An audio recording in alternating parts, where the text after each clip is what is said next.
हे नाथ नारायण वासुदेवा श्री कृष्ण गोविंद हरे मुरारी हे नाथ नारायण श्री श्री 108 शिव शक्ति महायज्ञ का कलश यात्रा का दृश्य।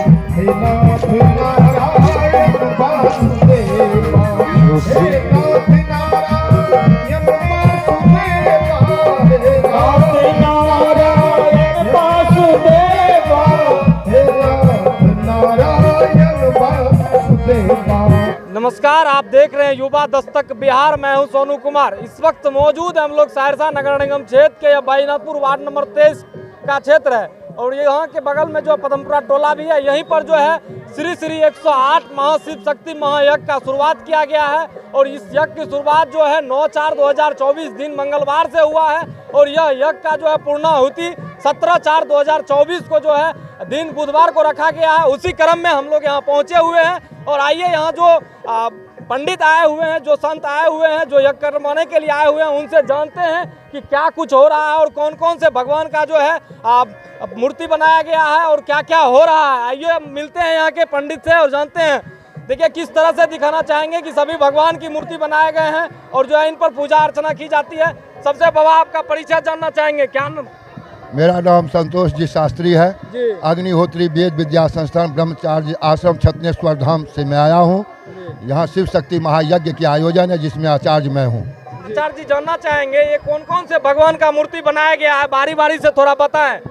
ये सबसे पहले आप राधा कृष्ण की मूर्ति को देख रहे हैं। हाँ, उधर से दिखाते हैं। ये राधा कृष्ण, ये राधा कृष्ण का मूर्ति है। इसके आगे राम परिवार है जिसमें बाबा बजरंगबली भी बैठे हुए हैं उनके चरण में जी।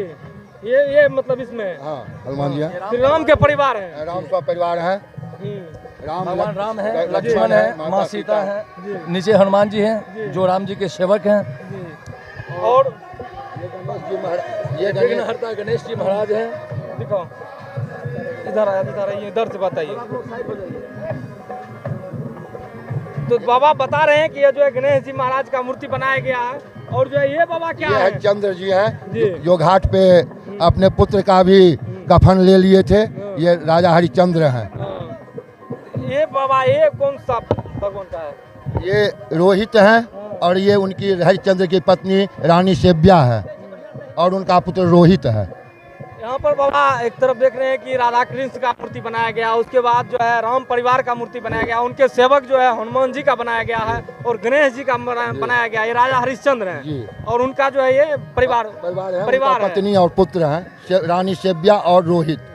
कहीं ना कहीं एक तरफ हिंदू सनातनी हम लोग, इससे मतलब क्या समाज में मतलब संदेश एक तरह का जाएगा, मतलब जिस तरह देख रहे हैं कि राधा कृष्ण है सारा है, इसके बारे में थोड़ा विस्तार से बताइए। ये मूर्ति हम लोग को सनातन धर्म की ज्ञान देता है जो कि राधा कृष्ण भगवान रामचंद्र जी एक ही हैं, लेकिन मूर्ति उनकी जो मूर्ति अलग अलग है, उनकी काम अलग अलग दी गई है।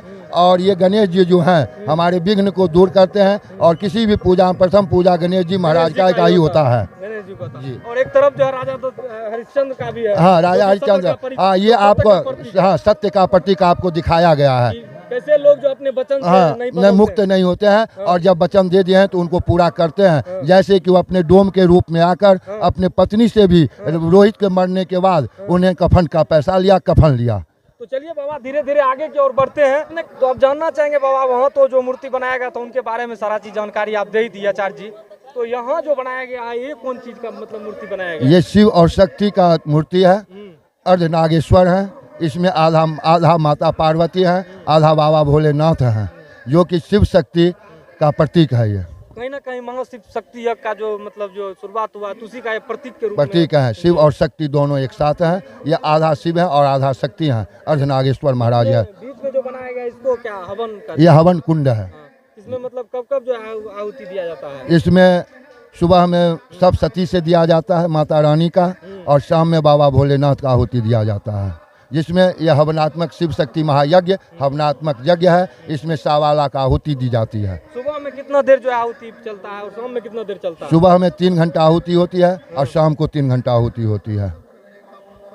जानना चाहेंगे बाबा जिस तरह से इस तरह का कार्यक्रम किया गया इससे क्या मतलब जो है लाभ मिलेगा इस क्षेत्र के लोग? ये क्षेत्र के ये विश्व शांति यज्ञ है। जी ये विश्व के लिए शिव शक्ति महायज्ञ रखा गया है।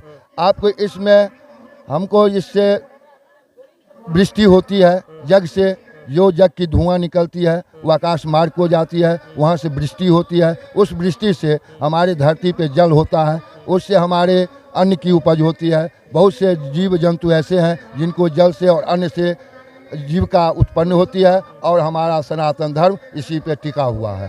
कल जब इसका शुरुआत किया गया था, महाशिव शक्ति यज्ञ का शुरुआत किया था, कलश का शोभा यात्रा भी निकाला गया था, जो मतलब कि चारों तरफ रखे हैं। थोड़ा इनके बारे में थोड़ा बताते चले कि जिस तरह से किसी भी यज्ञ का शुरुआत होता है तो सबसे पहले उसमें कलश का जो है शोभा यात्रा निकाला जाता है। उसका क्या खास संबंध है बाबा, उनसे जानना ये चाहेंगे। प्रथम दिवसीय जो है कलश यात्रा शोभा यात्रा जो कार्यक्रम रखा जाता है, इसमें यजमानों के द्वारा किसी गंगा नदी से घट भरकर जल लाना है और उसी जल से 9 दिन जो 9 दिवसीय यज्ञ रखा गया है उस यज्ञ की पूजन होगी और उसी को घट से वरुण देवता का स्थापना होती है और वरुण देवता की पूजन 9 दिन होगी। तो कहीं ना कहीं जो यज्ञ हो रहा है तो जो कलश मतलब निकाला जाता है उन्हीं पानी से मतलब जो है पूजा होता है। हाँ, पूजा भी उन्हीं पानी जल से होता है और गंगाजल होते हैं और मतलब कि वरुण देवता का भी कलश से स्थापना की जाती है।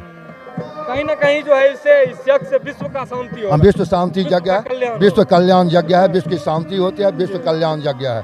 तो कहीं ना कहीं जो है यह मतलब एक तरह से कहा जाए कि जितना भी कलश निकाला गया है या कहीं ना कहीं जो है किसी भी यज्ञ की शुरुआत में जो है जल यात्रा शोभा यात्रा होगा ही, होना ही चाहिए। ये हमारे सनातन धर्म की एक प्रतीक है और ये शिव शक्ति महायज्ञ का एक यज्ञ भी है, जल यात्रा शोभा यात्रा। आप लोग जो बाबा यहाँ यज्ञ कर रहे हैं, कितने मतलब पंडित लोग आपके साथ में हैं? हम 5 लोग आए हुए हैं और 3 जजमान इसमें हैं। 3 जजमान जी, वो सब जजमान 9 दिन जो है यहाँ पर जो है यज्ञ का जो है आहुति करेंगे। हाँ, 9 दिन यज्ञ की आहुति देंगे और पूजन और पाठ भी करेंगे, पूजन भी करेंगे जी। और इधर देख रहे हैं कि प्रवचन भी हो रहा है, ये कौन सा महाराज जी हैं? ये शास्त्री जी महाराज हैं जो हम सुने हैं और ये शायद गिरिडीह से आए हुए हैं। तो देख रहे थे आपको हम चारों तरफ घुमाने का प्रयास करें, जिस तरह से महाशिव शक्ति यज्ञ का जो है शुरुआत किया गया। 9 दिवसीय है, आपका देवी पक्ष चल रहा है, यानी नवयात्रा, चैत्री नवयात्रा चल रहा है, तो इसीलिए 9 दिन का ये जगह रखा गया। जो लोग इस वीडियो को दूर दराज से देख रहे हैं उसको क्या कहेंगे इसमें यज्ञ में शामिल होने के लिए? ये सभी आवे और बाबा भोलेनाथ की मैया पार्वती की पूजन कर उनसे आशीर्वाद लें और अपने शांति करें। इस यज्ञ में आकर के पुण्य का आपका मेरा नाम संजीव कुमार पाठक है। मैं यहाँ का वेदाचार्य हूँ, वेदाचार्य के रूप में आया हूँ। मेरा स्थान हो गया बनारस, वाराणसी, छत्नेश्वर धाम, यूपी। और इस यज्ञ में मैं इन आचार्य महोदय के साथ में आया हूँ और यहाँ पे जो भी कार्यक्रम हो रहा है उसमें हम सभी 5 आचार्य लोग इसमें सम्मिलित हैं। और ये शिव शक्ति यज्ञ जो है, शिव और शक्ति का मतलब होता है भगवान शिव और माता पार्वती, वो एक अर्धांगिनी के रूप में है जिनका पूजन 9 दिवसीय यहाँ पे हो रहा है। और ये 9 दिवसीय पूजन होने का मतलब है कि अभी शारदीय नवरात्रा चैत्र का जो महीना है इसमें भी ये नवरात्रा का समय चल रहा है। ये 9 दिवसीय ये कार्यक्रम यहाँ पे चलेगा।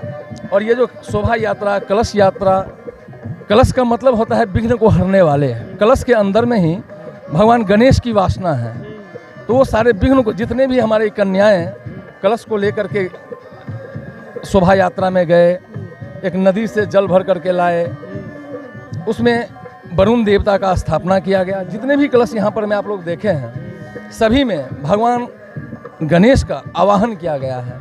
कलश का मतलब ही होता है गणेश का रूप, भगवान गणेश का रूप, जो भगवान भोलेनाथ के पुत्र हैं और विघ्न को हरने वाले हैं।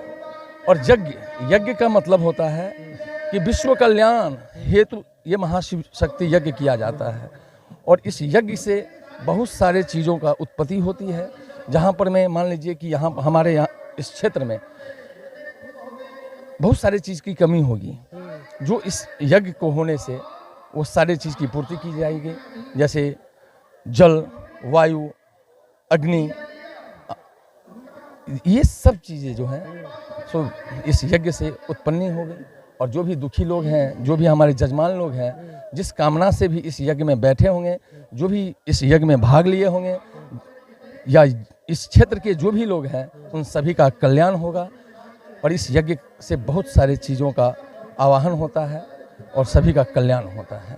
इसलिए इस यज्ञ को 9 दिन जो है वेद पढ़ा जाएगा यहाँ पे। 9 के 9 दिन जो वेद होता है, जो उनका पूजन होता है, हम लोग 3 घंटा सुबह में पूजन करते हैं, फिर माता पार्वती का आवाहन करते हैं, पूजन करते हैं, फिर हवन करते हैं, फिर शाम में भोलेनाथ का, महादेव का जो है उनका हवन क्रिया। महाशिव शक्ति यज्ञ में मुख्य जो है 1-2 वेद कौन कौन पढ़े जाते हैं, थोड़ा वो जानकारी दें, लोगों को तो जानकारी नहीं होगी इसकी। शिव शक्ति महायज्ञ में जी दुर्गा सप्तशती का भी पाठ होता है और उसी से हवन होता है। फिर रुद्राष्टाध्याय, उससे महादेव का पूजन होता है और उसी से हवन होता है। तो ये दोनों जो हैं, शिव और शक्ति, शक्ति का मतलब हो गया कि हम शक्ति प्रदान कर रहे हैं। माता जी का जो है शक्ति, वो सभी भक्तों के ऊपर में अपने कल्याण हेतु अपनी शक्ति को आदर्श भाव से दिखाया करती है। तो इसलिए उनका जो है सिर्फ दुर्गा सप्तशती से उनका पूजन होता है, दुर्गा पाठ होता है, फिर उनका हवन होता है और महादेव का रुद्राष्टाध्याय से महादेव का पूजन किया जाता है और फिर उसके बाद हवन किया जाता है। तो चलिए आपको दिखा रहे थे किस तरह से श्री श्री 108 महाशिव शक्ति महायज्ञ के जो है आचार्य थे और वेदाचार्य जी थे, दोनों से हमने मिलवाने का काम किया। बाकी इस वीडियो को देखने के बाद यदि आपको भी लगता है कि आप भी महाशिव शक्ति यज्ञ में शामिल होना चाहते हैं तो ज़रूर जो है पहुँचे। तो चलिए इस वीडियो को देखने के बाद आप क्या प्रतिक्रिया देते हैं कमेंट के माध्यम से बताएं। चलिए इस वीडियो में यहीं तक छोड़ रहे हैं, बाकी मिलते हैं अगले किसी अन्य खबर में, अन्य किसी वीडियो में। जय हिंद, आभार, जय।